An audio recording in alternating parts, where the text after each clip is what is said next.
Sais-tu pourquoi cette femme qui semble tout avoir, celle qui a des options, celle qui pourrait être avec n'importe quel type, devient obsédée par le connard qui la traite avec indifférence? Ce n'est pas un hasard, mon ami. Ce n'est pas parce que les femmes aiment les mufles. C'est parce que cet homme, sans le savoir, est en train d'activer des blessures spécifiques de son passé qui la programment neurologiquement pour poursuivre ce qu'elle ne peut pas avoir. Aujourd'hui, je vais te révéler les 5 blessures psychologiques exactes qui transforment une femme en ta poursuivante obsessionnelle. Pas par manipulation bon marché, mais parce que tu comprends comment fonctionne réellement l'attraction féminine au niveau du traumatisme. La première blessure, 70% des femmes l'ont.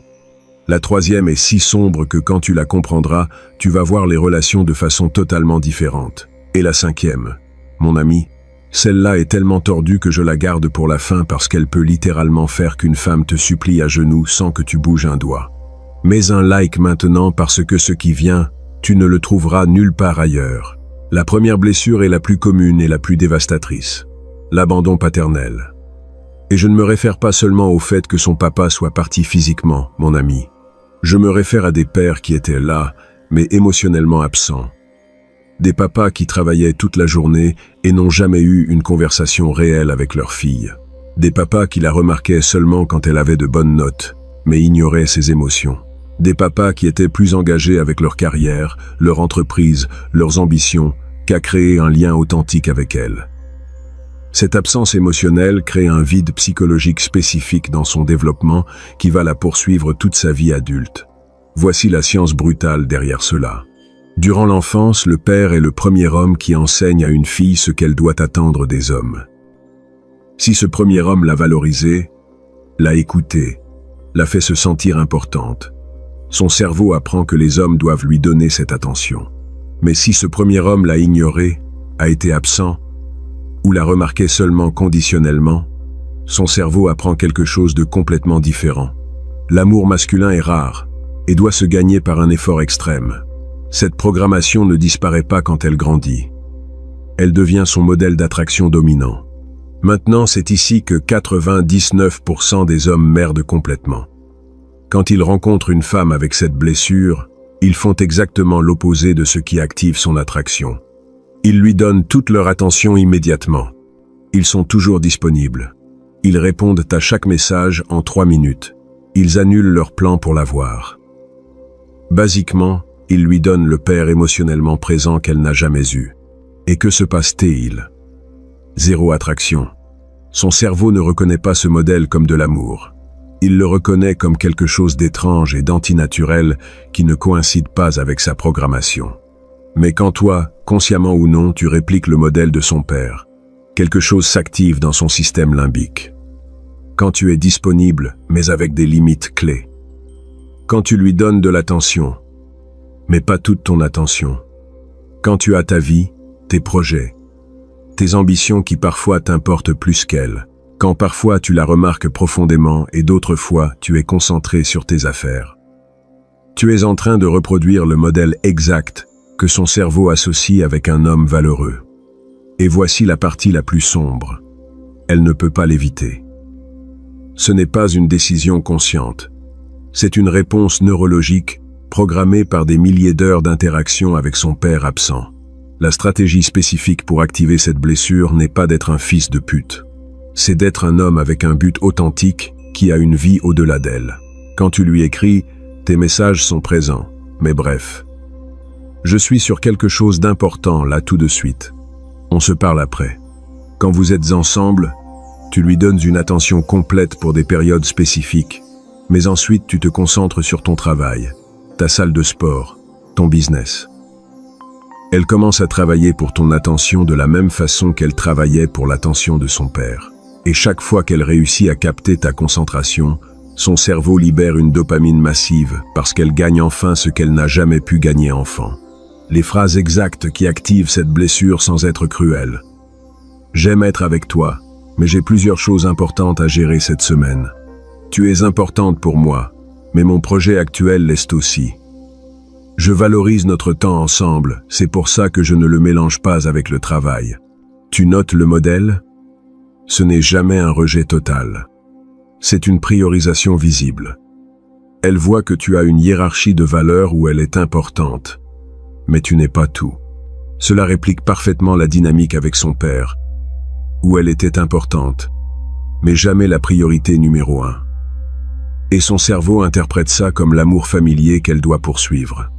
Maintenant, je sais que ça sonne manipulateur, mon ami. Mais voici la vérité inconfortable. L'attraction n'est pas un choix conscient. C'est une réponse automatique à des modèles qui se sont établis dans les premières années de vie. Tu ne crées pas cette blessure. Elle l'a déjà. Tu comprends juste comment elle fonctionne pour ne pas commettre l'erreur de donner ce que sa bouche dit qu'elle veut, mais que son cerveau rejette. La nature ne négocie pas. Soit tu comprends les règles du jeu, soit tu joues avec un désavantage permanent. Si tu veux vraiment arrêter d'être le mec qui supplie et devenir le prix qu'elle poursuit, mets un like et abonne-toi maintenant, parce que ce qui vient avec la deuxième blessure est encore plus sombre et plus puissant. La deuxième blessure va expliquer pourquoi cet ex, qui te suppliait de l'attention, est maintenant obsédé par le connard qui l'a ghosté. La deuxième blessure est la trahison ou l'infidélité dans une relation passée significative. Et voici ce que la plupart ne comprennent pas. Quand une femme a été trompée par quelqu'un qu'elle aimait profondément, elle ne développe pas simplement une méfiance générale envers les hommes. Elle développe quelque chose de beaucoup plus spécifique et plus tordu. Une nécessité compulsive de prouver qu'elle peut maintenir l'attention d'un homme qui a des options. C'est comme un traumatisme qui la programme pour poursuivre exactement le type d'homme qui pourrait la trahir à nouveau. Parce que vaincre cette menace est la seule façon dont son cerveau peut guérir la blessure originale. Laisse-moi t'expliquer la psychologie derrière cela. Quand elle a été trahie, son estime de soi a pris un coup dévastateur. Son cerveau a conclu « Je n'ai pas été suffisante pour le garder fidèle. Il y a eu quelque chose en moi qui l'a fait chercher quelqu'un d'autre. » Cette conclusion, bien qu'irrationnelle, se grave profondément.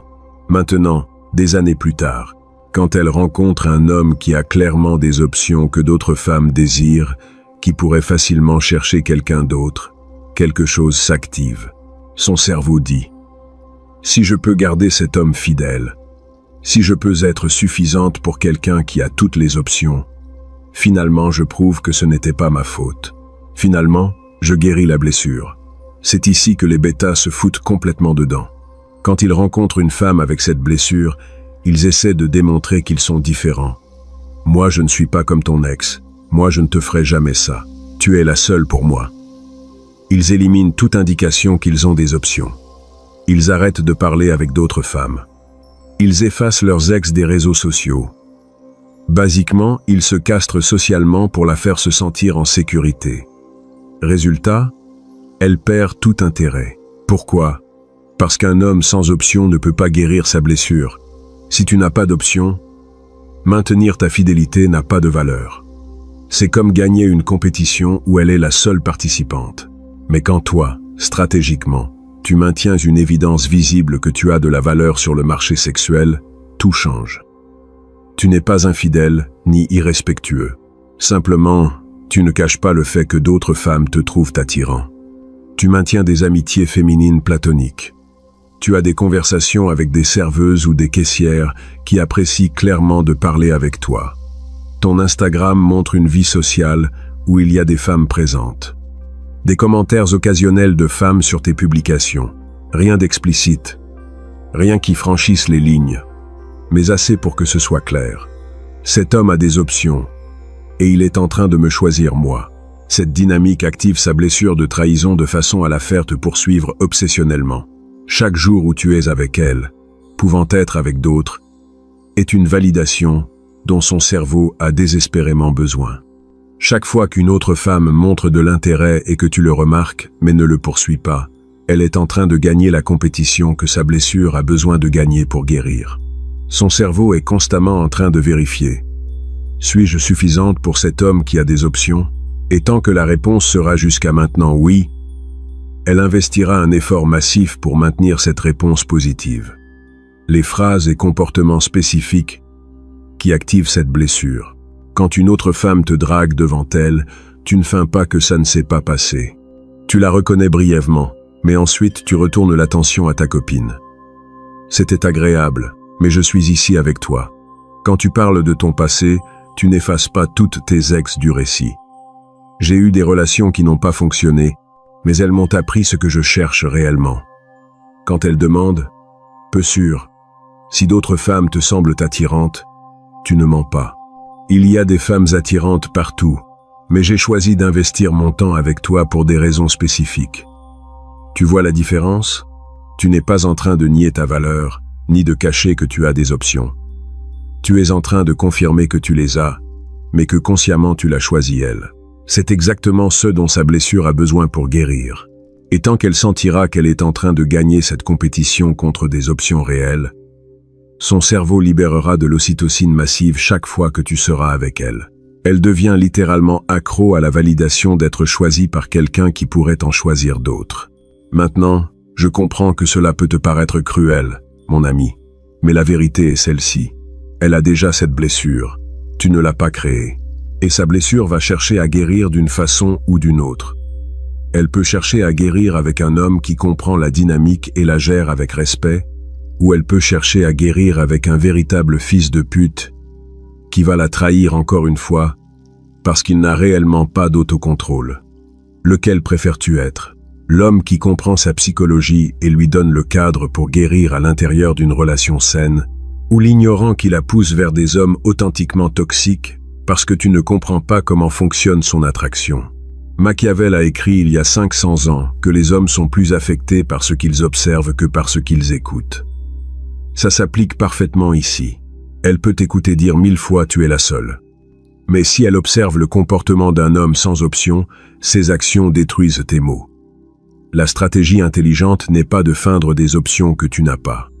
C'est de construire une vie authentique où des options existent naturellement et ensuite gérer ces options avec intégrité pendant que tu l'as choisi consciemment. La troisième blessure est encore plus tordue parce que même la majorité des femmes ne sont pas conscientes qu'elles l'ont. Ça s'appelle la négligence émotionnelle dans l'enfance et ça crée un modèle d'attraction spécifique envers les hommes émotionnellement distants. Voici l'ironie brutale.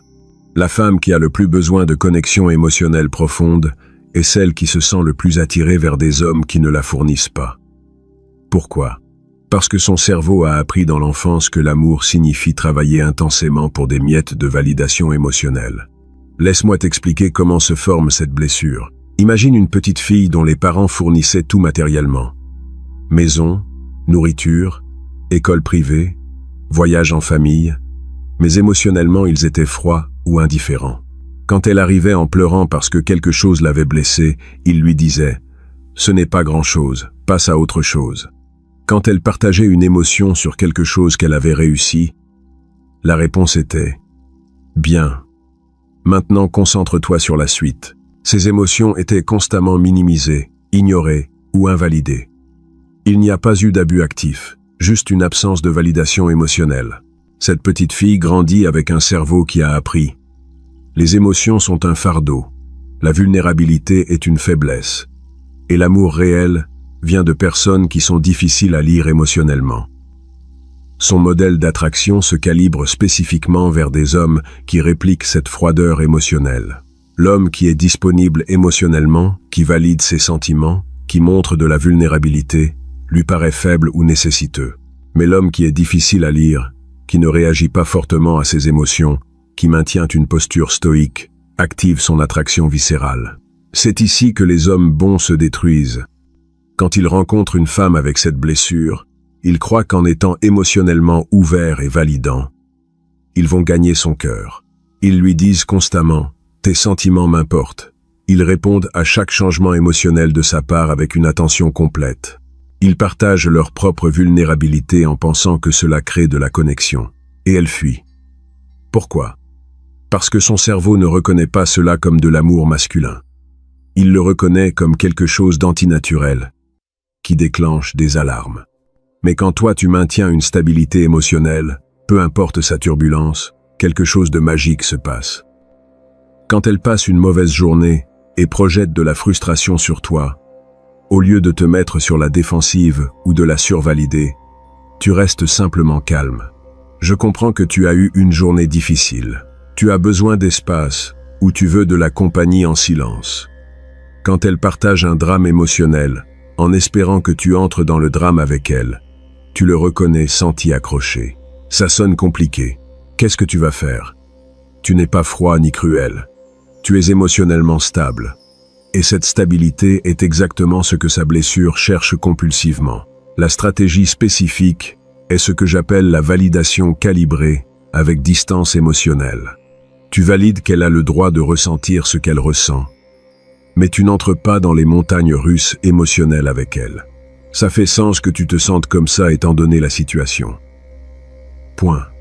Tu n'essayes pas de réparer ses émotions. Tu ne te contamines pas avec ses émotions. Tu restes simplement comme un rocher émotionnel stable.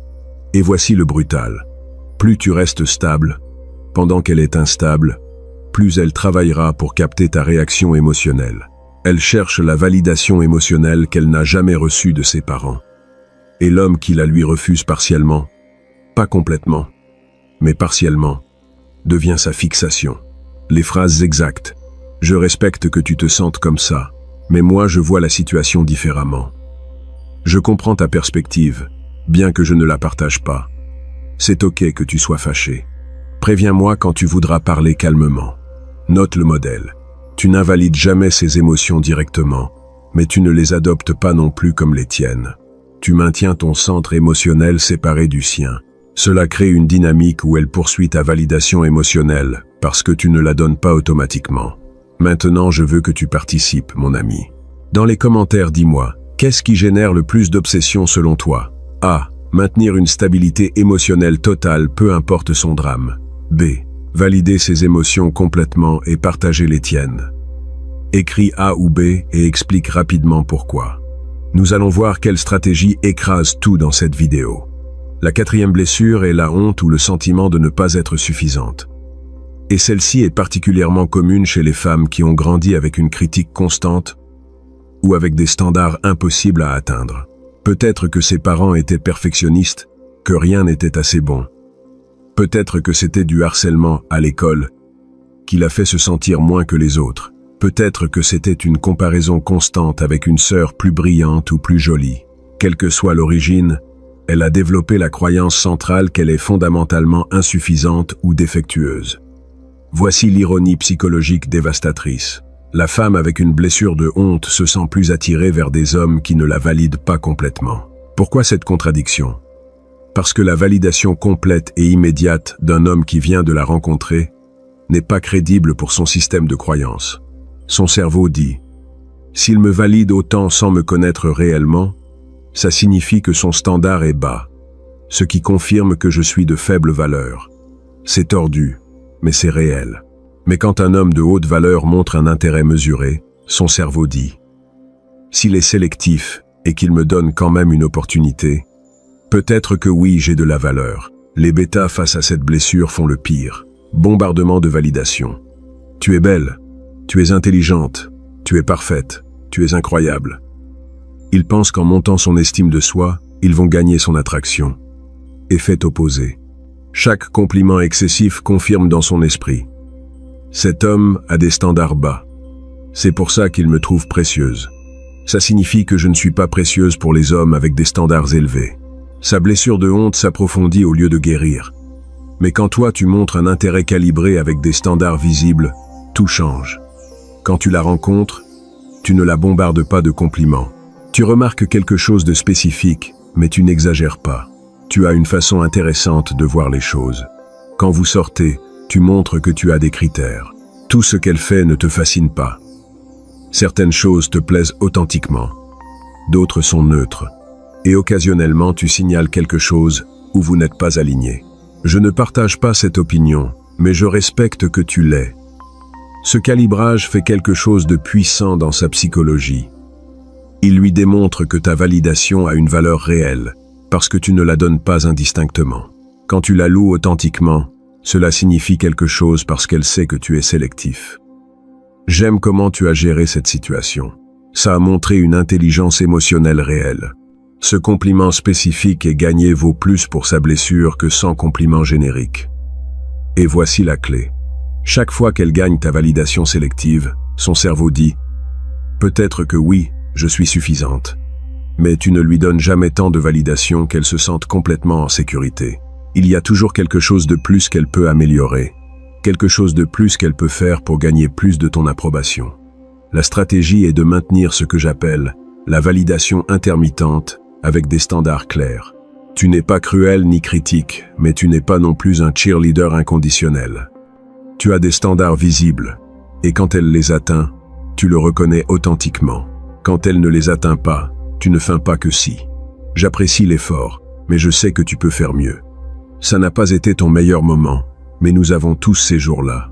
Tu es en train de la traiter comme une personne avec une agence et une capacité de croissance, pas comme une petite fille fragile qui a besoin de protection contre la réalité. Les femmes avec une blessure de honte poursuivent obsessionnellement les hommes qui les traitent ainsi parce qu'elles ont finalement l'opportunité de prouver leur valeur devant quelqu'un avec des standards. C'est comme un jeu vidéo difficile. Si c'est trop facile, tu gagnes, mais tu ne ressens pas d'accomplissement. Mais si c'est défiant, mais possible, tu deviens obsédé à essayer de passer les niveaux. Toi, tu deviens le niveau qu'elle essaie de passer. Et chaque petite victoire, chaque moment où elle gagne ta validation sélective, libère une dopamine massive. Elle devient accro à gagner ton approbation parce que sa blessure interprète ça comme l'évidence que peut-être elle n'est pas si défectueuse qu'elle le croyait. Machiavel a compris il y a des siècles que les gens valorisent ce qu'ils doivent travailler pour obtenir. Ça s'applique parfaitement à cette dynamique. La femme avec une blessure de honte ne valorise pas la validation qui vient gratuitement. Elle valorise la validation qu'elle doit gagner d'un homme qui a clairement des standards. Tu n'es pas en train de créer sa blessure ni de l'exploiter cruellement. Tu comprends que sa blessure cherche à guérir en se démontrant à elle-même qu'elle peut atteindre les standards d'un homme de haute valeur. Lui donner ça à l'intérieur d'une relation avec respect est infiniment mieux que de la pousser vers des hommes qui vont authentiquement la traiter mal.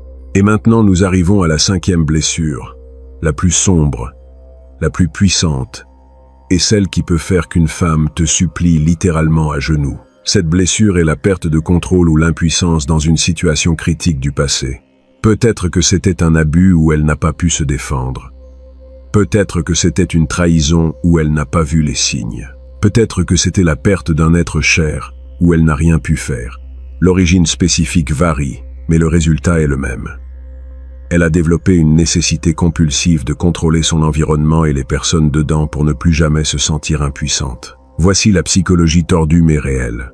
La femme avec cette blessure se sent attirée viscéralement vers les hommes qu'elle ne peut pas contrôler. Pourquoi? Parce que l'homme qu'elle peut contrôler facilement ne satisfait pas son besoin de prouver qu'elle a récupéré le pouvoir. C'est comme une personne qui s'est presque noyée et ensuite devient obsédée par la natation. Elle a besoin de conquérir exactement ce qui a failli la détruire. L'homme qui cède à toutes ces tentatives de contrôle l'ennuie parce qu'il confirme qu'elle continue d'être impuissante au sens le plus profond. Elle ne peut pas maintenir l'intérêt d'un homme authentiquement fort. Les bêtas devant cette blessure se détruisent complètement. Elle fait un test de contrôle. « Je n'aime pas que tu parles avec cette femme. » Le bêta répond « Ok, j'arrête de lui parler. Je veux que tu annules tes plans avec tes amis. » Le bêta « Bien sûr, je les annule. » Il pense qu'en cédant à son besoin de contrôle, il démontre de l'amour, il démontre de la faiblesse. Et chaque fois qu'il cède, elle perd plus d'attraction parce que son cerveau confirme. Cet homme n'a pas de colonne vertébrale. Si quelqu'un de fort l'attaquait, il s'effondrerait. Je ne peux pas me sentir en sécurité avec quelqu'un que je contrôle si facilement. Mais quand toi tu maintiens des limites fermes sans être réactif, quelque chose s'active dans son cerveau. Quand elle teste le contrôle, je ne veux pas que tu ailles à cette réunion. Tu réponds calme. Je comprends ton inconfort, mais c'est important pour moi et je vais y aller. Ce n'est pas une négociation. Ce n'est pas une confrontation. C'est une déclaration calme de limite. Quand elle fait un drame émotionnel en essayant de manipuler ta décision, tu restes sans bouger. Je peux te donner de l'espace si tu as besoin de traiter tes émotions, mais ma décision ne change pas. Tu es en train de démontrer quelque chose que sa blessure a désespérément besoin de voir, un homme qui ne peut pas être contrôlé émotionnellement. Cela crée une dynamique psychologique dévastatrice pour elle. Chaque tentative de contrôle qui échoue la frustre, mais l'attire aussi plus profondément. Son cerveau fait deux choses simultanément. Au niveau conscient, elle pense « Pourquoi cet enfoiré ne fait pas ce que je lui dis ?» Au niveau subconscient, elle sent « Finalement, j'ai trouvé un homme qui est authentiquement fort. Avec lui, oui, je serai en sécurité, parce qu'il ne s'effondrerait pas devant une menace externe, s'il ne s'effondre pas devant ma pression. » Cette attraction subconsciente est 1000 fois plus puissante que n'importe quelle attraction consciente. La stratégie est de maintenir ce que j'appelle des limites inébranlables, avec de l'empathie pour ses émotions. Tu ne cèdes jamais sur ce qui est important pour toi, mais tu reconnais qu'elle a le droit de se sentir comme elle se sent. Je sais que ça te génère de l'anxiété. Nous pouvons parler de pourquoi tu te sens comme ça. Mais ma décision de maintenir cette amitié, ce projet, cette activité, ne va pas changer. Tu sépares complètement le fait de valider ses émotions du fait de céder à ses demandes. Et cette séparation est précisément ce dont elle a besoin pour guérir sa blessure. Les phrases et comportements spécifiques quand elle tente le contrôle à travers un ultimatum. Je comprends que c'est ta ligne. Chacun a le droit à ses limites, mais moi aussi j'ai les miennes. Quand elle utilise le drame émotionnel comme outil, quand tu seras prête à parler calmement, je serai là. Mais le drame ne change pas ma position. Quand elle essaie de t'isoler de ton cercle social, ma vie incluait ces personnes avant de te connaître, et continuera de les inclure. Tu peux choisir de faire partie de cette vie ou non. Le brutal est que plus tu maintiens ses limites, plus elle te poursuit. Son cerveau est désespéré de contrôler ce qu'elle ne peut pas contrôler parce que c'est la seule façon dont sa blessure croit qu'elle peut guérir. Mais, paradoxalement, la façon réelle dont elle guérit est en apprenant qu'elle peut se sentir en sécurité avec un homme fort sans avoir besoin de le contrôler. Toi, tu lui donnes cette opportunité en te maintenant ferme. Si tu cédais, tu confirmerais sa pire peur, qu'il n'y a pas d'homme authentiquement fort, et qu'elle est réellement seule et impuissante dans un monde dangereux. Machiavel a observé qu'il vaut mieux être craint qu'aimé si tu ne peux pas être les deux. Dans ce contexte, cela ne signifie pas qu'elles doivent te craindre physiquement. Cela signifie qu'elle doit craindre de te perdre, parce que tu sais que tu peux partir si la relation ne remplit pas tes standards. Cette peur de la perte d'un homme authentiquement fort la maintient à investir de l'effort. L'homme qui supplie et cède ne génère pas cette peur saine, parce qu'elle sait qu'il ne partira jamais, peu importe comment elle le traite. Maintenant, mon ami, laisse-moi te donner un résumé rapide des 5 blessures parce que c'est une information que tu as besoin de graver dans ton cerveau. Blessure 1. Abandon paternel.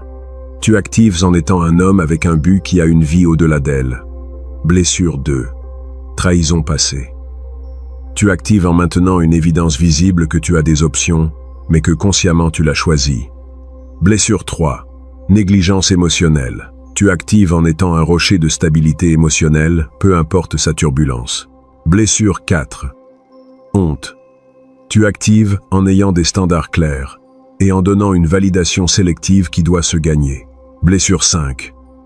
Perte de contrôle. Tu actives en maintenant des limites inébranlables que tu ne négocies pas sous la pression émotionnelle. Maintenant, écoute ça avec attention parce que c'est le disclaimer le plus important. Cette information n'est pas pour les gentils garçons qui cherchent des trucs bon marché. C'est pour les hommes qui sont prêts à comprendre comment fonctionne réellement la psychologie féminine et à utiliser cette connaissance avec intégrité. Pourquoi intégrité? Parce que ces blessures sont réelles. Les femmes qui les ont souffert pour les développer. Il ne s'agit pas d'exploiter leur douleur. Il s'agit de comprendre leur modèle d'attraction pour que quand tu es avec une femme comme ça, tu ne commettes pas l'erreur fatale de lui donner ce que sa bouche dit qu'elle veut, mais que son cerveau rejette. La réalité inconfortable est celle-ci. Ces femmes vont chercher des hommes qui activent leurs blessures d'une façon ou d'une autre. C'est une compulsion psychologique, pas un choix conscient. Ta seule décision est si tu vas être l'homme qui comprend la dynamique et la gère avec respect, ou si tu vas être l'ignorant qui la pousse vers des hommes authentiquement toxiques qui vont activer ses blessures de façon destructrice. Moi, je préfère être le premier, l'homme qui comprend sa psychologie et crée un espace où sa blessure peut guérir à l'intérieur d'une relation saine au lieu de continuer à s'approfondir. Machiavel a clôturé Le Prince en argumentant que la fortune contrôle la moitié de nos actions, mais nous contrôlons l'autre moitié à travers la préparation et la stratégie. Tu ne peux pas contrôler si la femme qui te plaît a ses blessures, Ça, c'est la fortune. Mais tu peux contrôler complètement si tu comprends comment elle fonctionne, et si tu réponds stratégiquement, ou si tu les ignores et agis comme un bêta qui repousse l'attraction. Ça, c'est ta zone de contrôle. Utilise cette connaissance avec responsabilité, mon ami. Parce qu'une fois qu'une femme sent que tu peux réellement vivre sans elle, elle ne te voit plus jamais pareil. Et ça, mon ami, c'est le véritable pouvoir pour construire quelque chose de réel, pas pour détruire. Si cette vidéo t'a ouvert les yeux sur comment fonctionne réellement l'attraction féminine au niveau du traumatisme psychologique, abonne-toi à la chaîne et active la cloche, parce que la prochaine vidéo va être encore plus brutale. Je vais te révéler les 3 signes exacts qui indiquent qu'une femme est déjà émotionnellement accrochée à toi, et comment utiliser ces signes pour approfondir son obsession sans dire un mot.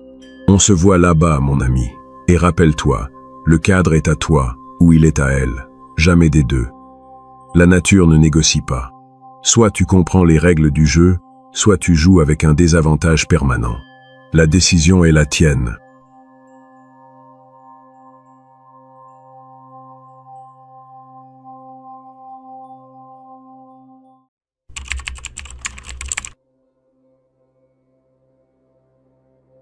Il y a une différence brutale entre faire revenir une femme et faire qu'une femme regrette d'être partie.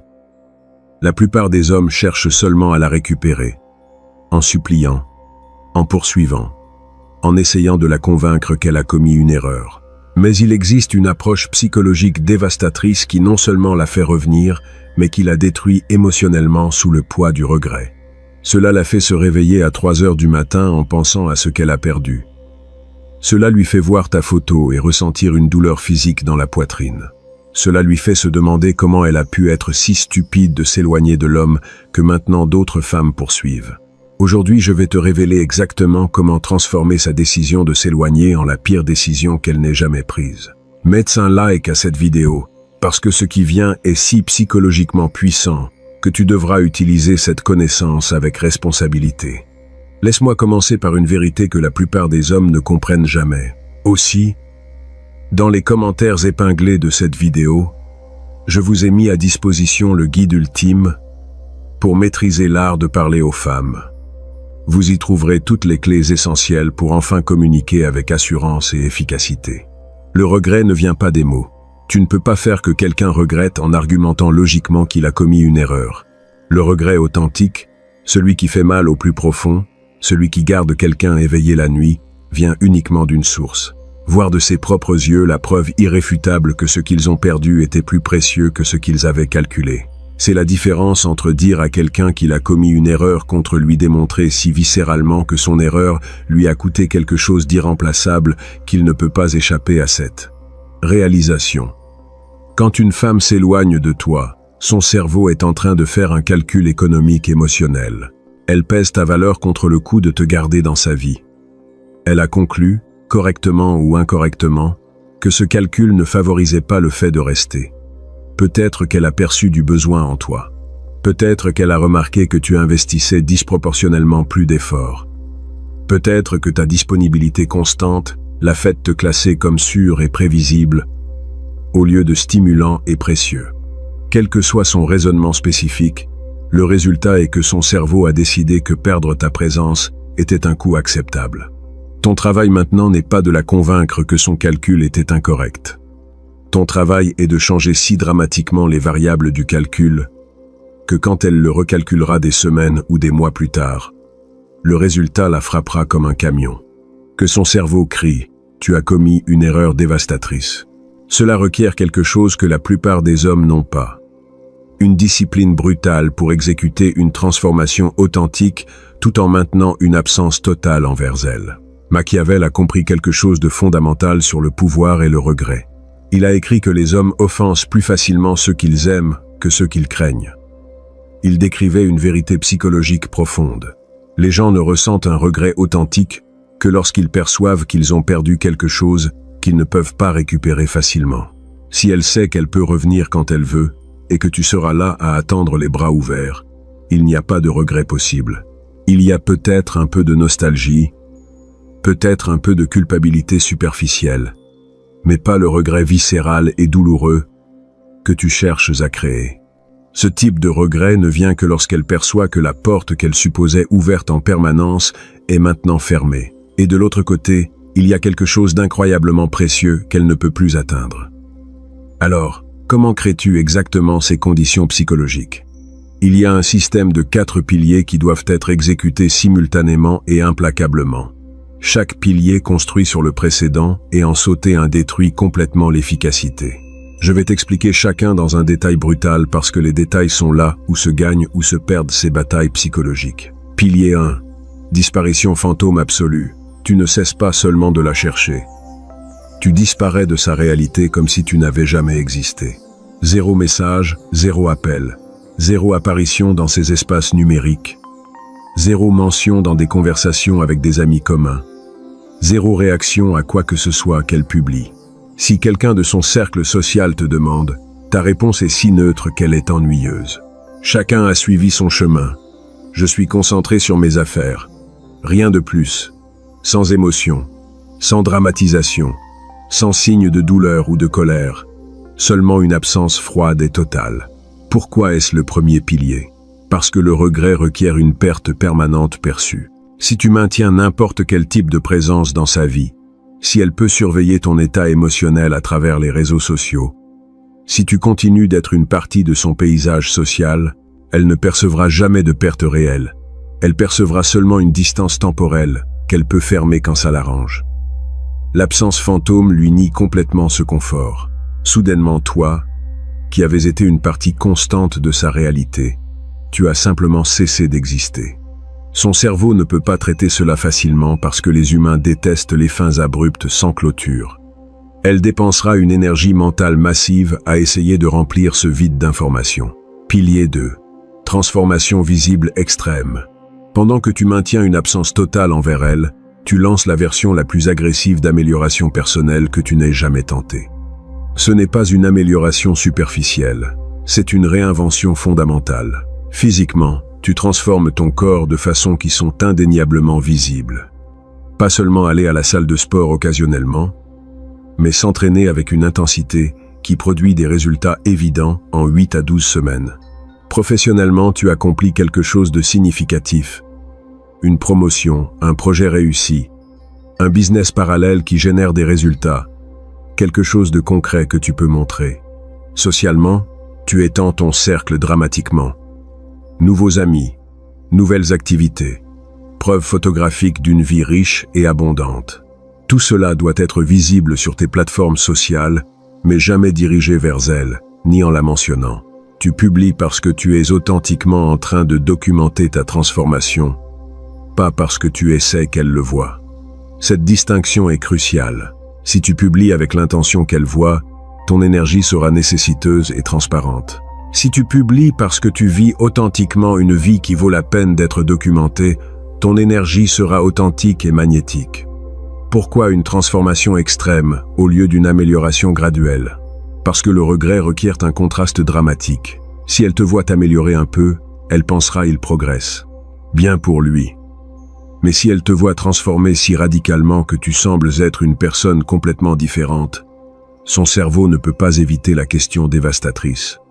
S'il avait cette capacité de transformation, pourquoi ne l'a-t-il pas montré quand nous étions ensemble? Et la réponse implicite que son cerveau génère l'a détruit. Parce que je le freinais, parce qu'il avait besoin de mon absence pour s'épanouir, parce que j'étais l'obstacle à sa meilleure version. Cette réalisation, quand elle arrive, crée un regret d'un niveau complètement différent du simple « ce que nous avions me manque ». C'est « j'ai activement empêché sa croissance, et maintenant que je suis parti, il est devenu ce qu'il a toujours pu être ». Cette pensée la ronge parce qu'elle fait d'elle la méchante de sa propre histoire. Pilier 3. Présélection sociale, féminine, stratégique. C'est le plus délicat, mais le plus dévastateur psychologiquement. Tu as besoin de preuves visibles que d'autres femmes te trouvent précieux. Cela ne signifie pas nécessairement que tu doives sortir avec de multiples femmes. Bien que si ça arrive organiquement, c'est un bénéfice additionnel. Cela signifie que ton contenu social doit inclure une interaction naturelle avec des femmes attirantes. Des photos de groupe où il y a des femmes présentes. Des commentaires de femmes sur tes publications. Des signes subtils que le monde féminin te remarque. Pourquoi cela génère-t-il spécifiquement du regret? Par un mécanisme psychologique appelé validation sociale par compétence. Les humains, spécialement les femmes, utilisent l'intérêt des autres comme calibrateur de valeur. Si personne d'autre ne te veut, probablement tu ne vaux pas grand-chose. Mais si de multiples personnes de haute valeur te veulent, probablement il y a quelque chose d'extraordinaire là que peut-être je n'ai pas vu initialement.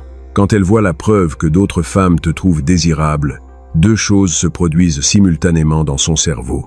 Première, elle recalibre ta valeur vers le haut. Si d'autres femmes te veulent, spécialement si ces femmes semblent attirantes ou précieuses, alors ta valeur est plus haute que ce qu'elle avait calculé. Deuxième, cela active la compétition féminine, qui est l'un des motivateurs les plus puissants en psychologie féminine. Soudain, il ne s'agit pas seulement de savoir si elle te veut ou non. Il s'agit du fait que d'autres femmes vont potentiellement t'obtenir. Le même homme qu'elle a écarté est maintenant un prix que d'autres poursuivent. Cette inversion des rôles crée une forme particulièrement douloureuse de regret. Pilier 4.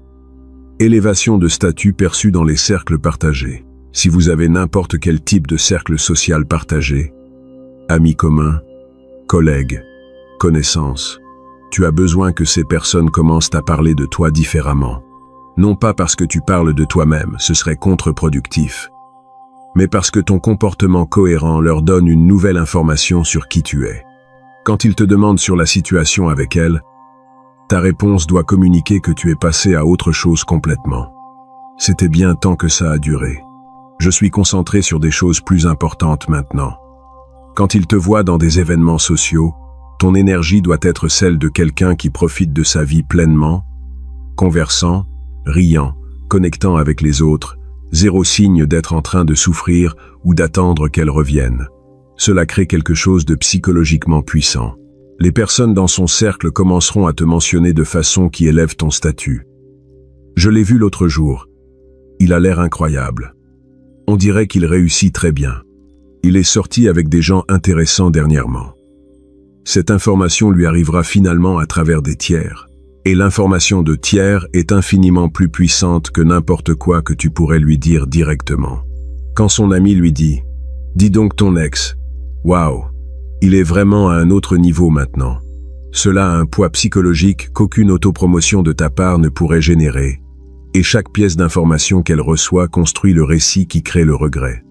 Il n'est pas seulement bien sans moi. Il est mieux, il prospère. Il est en train de devenir quelqu'un que je ne pourrais plus obtenir si je le voulais. Si ce contenu te montre un système psychologique complètement différent de n'importe quel conseil superficiel que tu as écouté avant, mets un like et abonne-toi à la chaîne. Parce que maintenant je vais t'expliquer exactement ce qui se passe dans son cerveau pendant que tu exécutes ces 4 piliers et comment éviter les 2 erreurs fatales qui détruisent tout le travail psychologique. Durant les 2 premières semaines d'absence totale, son cerveau est en phase de soulagement et de validation. Consciemment ou inconsciemment, elle sent qu'elle a pris la bonne décision. Le manque de poursuite de ta part confirme initialement son récit. Probablement que je ne lui importais pas tant que ça de toute façon. Si tu es en train d'exécuter la transformation visible, elle n'a pas encore vu assez pour recalibrer. Tout suit selon son plan mental. Si tu brises les piliers durant cette phase en envoyant un message ou en montrant que tu surveilles sa vie, tu valides sa décision et élimines toute possibilité de regret futur. Semaine 3 à 5. Commence la phase de curiosité et de doute. Ton absence fantôme absolue commence à créer un vide cognitif. Son cerveau note que tu as authentiquement disparu de façon qu'elle n'avait pas anticipée. Si elle a commencé à voir ta transformation visible ou a entendu des commentaires de tiers sur ton élévation de statut, les premières fissures apparaissent dans sa certitude. Un moment. Pourquoi il va si bien? Pourquoi il ne souffre pas? Aurais-je mal interprété son niveau d'intérêt pour moi? Ces doutes sont le début du regret, mais ils sont encore superficiels. Elle peut encore se convaincre que ton amélioration est une coïncidence, ou que finalement tu vas la chercher. Le regret réel n'est pas encore arrivé parce qu'elle croit encore qu'elle a l'option de revenir si elle change d'avis. Semaine 6 à 10. Elle entre en phase de réévaluation et de proto-regret. C'est ici que les 4 piliers exécutés de manière cohérente commencent à créer un impact psychologique dévastateur. La transformation visible est maintenant indéniable. Ce ne sont pas seulement 2 ou 3 publications. C'est un modèle cohérent de vie améliorée. La présélection sociale féminine est évidente. D'autres femmes te trouvent clairement précieux. L'élévation de statut dans les cercles partagés signifie que de multiples sources indépendantes confirment ton ascension. Et ton absence fantôme absolue signifie qu'elle n'a aucun moyen de savoir si tu es encore émotionnellement disponible. La combinaison crée une tempête parfaite psychologique. Son cerveau commence à générer la question qui définit le regret authentique. Ai-je commis une erreur irréversible? Ce n'est plus une hypothèse abstraite. C'est une peur concrète basée sur l'évidence cumulative. Chaque photo de toi où tu as l'air mieux. Chaque commentaire d'une femme attirante sur ton contenu. Chaque histoire qu'elle entend d'amis sur comment tu prospères. Chaque jour de ton absence totale qui démontre que tu es authentiquement passé à autre chose. Tout construit le dossier psychologique qu'elle a perdu quelque chose d'extraordinaire qu'elle ne peut probablement pas récupérer. Machiavel a observé que les hommes décident presque toujours le chemin médian entre 2 cours d'action et avec ça ils se détruisent parce qu'ils ne sont pas assez bons ni assez mauvais pour gagner. Dans ce contexte, le chemin médian serait de maintenir un peu de contact avec elle. S'améliorer un peu mais pas dramatiquement. Montrer un peu d'intérêt mais feindre ne pas trop s'en soucier. Ce chemin médian garantit que cela ne génère jamais de regrets authentiques en elle parce que ta valeur ne s'élève jamais assez. Et ta disponibilité ne diminue jamais assez. Tu dois aller à l'extrême dans les 2 directions. Transformation radicale, combinée avec absence totale. Maintenant, les 2 erreurs fatales qui détruisent tout même si tu exécutes les piliers correctement. Erreur numéro 1. Répondre quand elle prend finalement contact. Éventuellement, si l'intérêt initial était significatif et que tu as exécuté les 4 piliers implacablement, elle brisera le silence, enverra un message, trouvera une excuse pour te contacter, apparaîtra dans un endroit où elle sait que tu seras. C'est le moment le plus dangereux parce que ton instinct sera de recevoir ce contact avec soulagement ou enthousiasme. Résister à cet instinct est absolument critique. Quand elle prend contact, ta réponse doit être cordiale mais profondément indifférente. Pas froide ni hostile, simplement désintéressée. Si elle envoie un message, tu tardes minimum 2 jours à répondre et ta réponse est brève et n'invite pas à la continuation. « Hey, j'ai été occupé, j'espère que tu vas bien. » Rien de plus. Si elle demande comment tu vas ou ce que tu as fait, ta réponse est vague mais positive. Tout va bien. Plusieurs projets intéressants. Et toi, ça va? Tu renvoies toujours la question mais tu ne partages jamais d'informations substantielles. Pourquoi cette indifférence est-elle cruciale pour maintenir le regret? Parce que si tu réponds avec enthousiasme, tu communiques immédiatement que toute ton amélioration était une comédie temporaire pour la récupérer. Tu lui donnes l'espoir que tu peux être récupéré facilement, ce qui élimine le regret. Le regret persiste seulement quand elle croit qu'elle a perdu l'accès permanent à quelque chose de précieux. Ton indifférence maintient cette croyance. Elle pense, il est authentiquement passé à autre chose. Il ne m'attend pas. Il ne feint pas d'aller bien. Il va authentiquement bien. Il n'a plus besoin de moi ni ne me veut. Cette réalisation approfondit le regret au lieu de le soulager.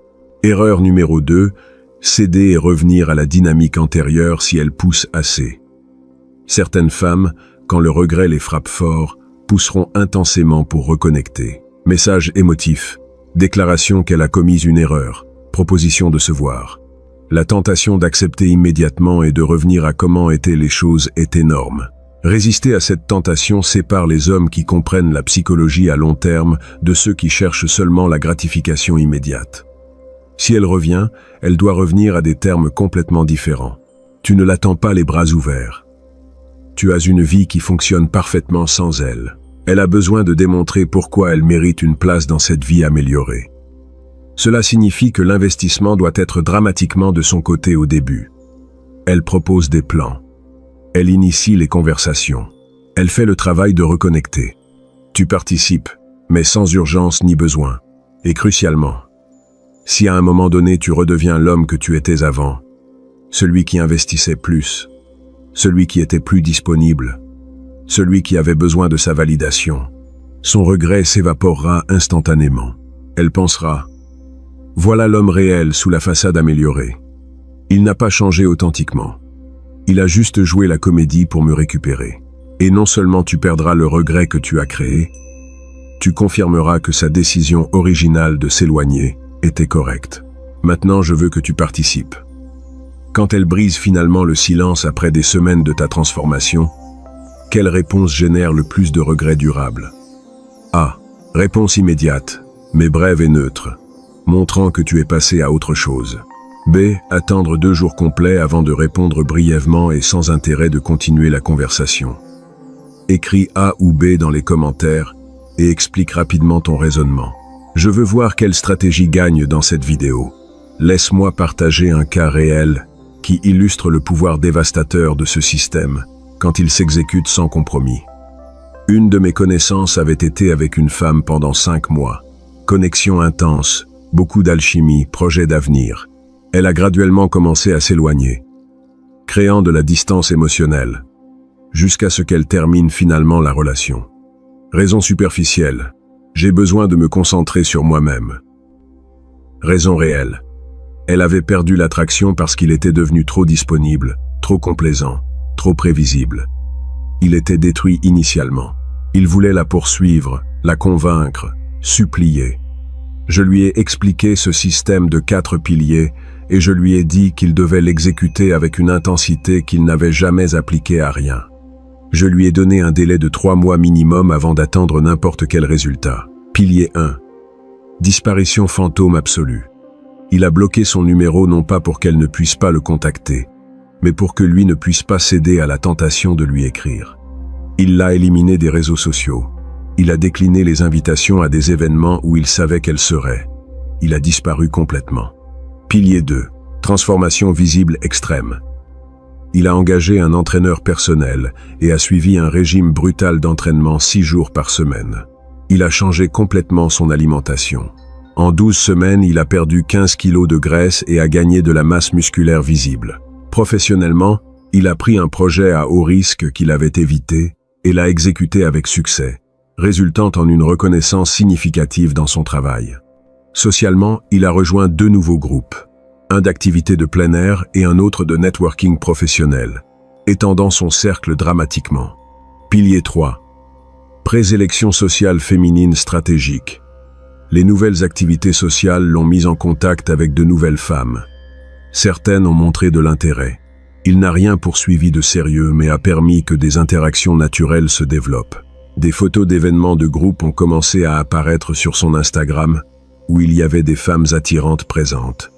Les commentaires de femmes sur ces publications sont devenus fréquents. Pilier 4. Élévation de statut dans les cercles partagés. Ils avaient des amis communs. Quand ils le voyaient, le contraste était indéniable. Physiquement transformé, professionnellement promu, socialement étendu, émotionnellement stable. Et quand il demandait sur elle, sa réponse était toujours la même, neutre et concentrée vers l'avant. Chacun est concentré sur son chemin. Moi, je vais bien. Semaine 8. Il a commencé à recevoir des informations d'amis. Elle avait demandé après lui. Elle avait demandé après lui. Elle avait demandé après lui. Elle avait demandé après lui. Elle avait demandé après lui. Elle avait demandé après lui. Elle avait demandé après lui. Elle avait demandé après lui. Elle avait demandé après lui. Il avait demandé après lui. Il avait demandé après lui. Il après lui. Elle avait vu ses publications avant qu'il ne l'élimine. Elle avait commenté à des amis qu'il avait l'air différent. Semaine 10. Elle a trouvé un moyen de le contacter à travers un message sur LinkedIn. Prétexte professionnel. Il a attendu 4 jours complets avant de répondre avec 2 lignes cordiales, mais désintéressées. Elle a essayé de convertir ça en conversation. Il n'a pas répondu. Semaine 13. Elle est apparue à un événement où des amis communs avaient mentionné qu'il serait. Elle l'a vu en personne. Transformation complète. Il était en train de converser avec un groupe qui incluait 2 femmes attirantes. Son langage corporel était celui de quelqu'un de complètement à l'aise et qui profite. Elle s'est approchée finalement. Il a été courtois, mais s'est brièvement excusé pour parler avec d'autres personnes. Il ne lui a pas donné de temps ni d'attention spéciale.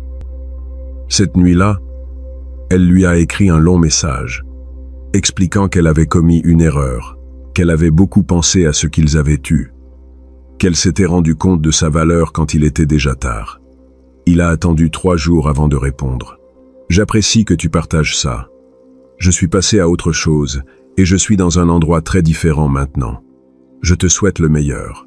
Rien de plus. Il n'a pas ouvert la porte. Il n'a pas montré d'intérêt à reconnecter. Il a simplement fermé ce chapitre avec finalité.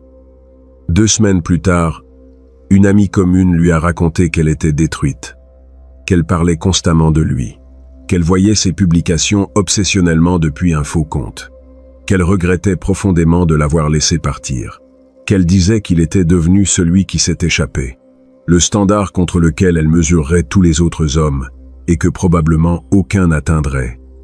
C'est ça le regret authentique. Pas de la nostalgie superficielle, pas de la culpabilité passagère, mais une douleur psychologique réelle de savoir qu'elle a eu quelque chose d'extraordinaire et l'a écarté pour des raisons qui maintenant semblent stupides. Et ce regret la suivra pendant des années. Parce que chaque fois qu'elle verra une mise à jour de sa vie, chaque fois qu'elle entendra parler de lui par des amis communs, ce sera un rappel de son erreur. Machiavel a écrit que la vengeance la plus douce est de bien vivre. Il ne parlait pas de vengeance dans un sens mesquin. Il parlait de la justice naturelle qui se produit quand quelqu'un qui t'a sous-estimé doit observer comment tu prospères sans eux. Tu n'as pas besoin de la punir activement, ni de chercher à la faire souffrir. Tu as simplement besoin de devenir une version si supérieure de toi-même que sa décision de s'éloigner devient sa propre sentence. J'ai besoin d'éclaircir quelque chose sur l'éthique de tout ça. Certains interpréteront ce système comme une manipulation cruelle conçue pour blesser. Ce n'est pas le cas. C'est une transformation authentique qui crée comme effet secondaire le regret chez qui t'a sous-estimé. Tout dans ce système est authentique. Tu ne feins pas la transformation, tu te transformes authentiquement. Tu ne feins pas d'avoir des options. Tu construis authentiquement une vie où les options apparaissent. Tu ne feins pas l'indifférence. Tu arrives authentiquement à l'endroit où ta vie fonctionne parfaitement sans elle. Le regret qu'elle ressent n'est pas quelque chose que tu es en train d'infliger malicieusement. C'est la conséquence naturelle de sa propre décision pauvre de s'éloigner de quelqu'un de précieux. Si elle t'avait valorisé de manière appropriée, elle serait restée et aurait profité de ta croissance avec toi. Elle a choisi de s'éloigner. Alors elle expérimente les conséquences de ce choix. Il n'y a rien d'immoral là-dedans. C'est simplement cause et effet. J'ai aussi besoin de te prévenir que ce système requiert un engagement total. Tu ne peux pas exécuter 3 piliers sur 4. Tu ne peux pas le faire à moitié pendant 6 semaines, et ensuite céder. Soit tu y vas complètement, soit tu ne commences pas. Parce que commencer et échouer est pire que de n'avoir jamais essayé. Si tu commences et qu'ensuite tu reviens en la poursuivant, non seulement tu ne crées pas de regrets, tu confirmes que tu es faible, et qu'elle a bien fait de s'éloigner. Au final, ce système se réduit à une vérité fondamentale sur la psychologie humaine. Le regret vient du fait de voir la preuve irréfutable que tu as commis une erreur de calcul significative. Quand elle te voit transformé, prospère, désiré par d'autres et complètement indifférent à elle, elle ne peut pas éviter la conclusion dévastatrice. Je l'ai perdu. Et non seulement je l'ai perdu. J'ai perdu la meilleure version de lui parce qu'il a fleuri précisément quand je n'étais plus là pour le voir. Cette réalisation crée un type de regret qui ne se dissipe pas avec le temps. Au contraire, il s'approfondit parce que chaque année qui passe, il est probablement encore mieux. Et j'ai perdu mon opportunité quand il était encore disponible. Elle vivra avec ce regret chaque fois qu'elle sera avec quelqu'un qui n'atteint pas le standard que toi tu as établi. Chaque fois qu'elle aura une conversation ennuyeuse avec quelqu'un, elle se souviendra des conversations fascinantes avec toi. Chaque fois qu'elle sera avec un homme qui la prend pour garantie, elle se souviendra qu'elle a eu un homme qu'elle prenait pour garantie, mais qui s'avère être irremplaçable. Machiavel a clôturé Le Prince en argumentant qu'il vaut mieux agir de manière décisive que douter. Dans le contexte de ce système, cela signifie que si tu vas le faire, fais-le complètement. Disparition fantôme absolue, pas partielle. Transformation extrême, pas amélioration graduelle. Présélection sociale visible, pas cachée. Élévation de statut authentique, pas feinte. Et quand elle reviendra repentante, indifférence authentique, pas feinte. Si cette vidéo t'a donné un système complet, pour transformer sa décision de s'éloigner en la plus grande erreur de sa vie, abonne-toi à la chaîne et partage en commentaire si tu as vu ce type de regret chez quelqu'un qui t'a sous-estimé. Et rappelle-toi, l'objectif final n'est pas de la faire souffrir par vengeance. L'objectif est de devenir une version si supérieure de toi-même que quiconque t'a sous-estimé ressent naturellement le poids de son erreur. Tu n'as pas besoin de chercher la vengeance quand ton succès est la vengeance. Tu n'as pas besoin de la faire se sentir mal quand ton bonheur authentique, sans elle, lui fait sentir la perte. Deviens l'homme que d'autres femmes poursuivent et elle regrettera naturellement de ne pas t'avoir apprécié quand elle en a eu l'opportunité, mon ami.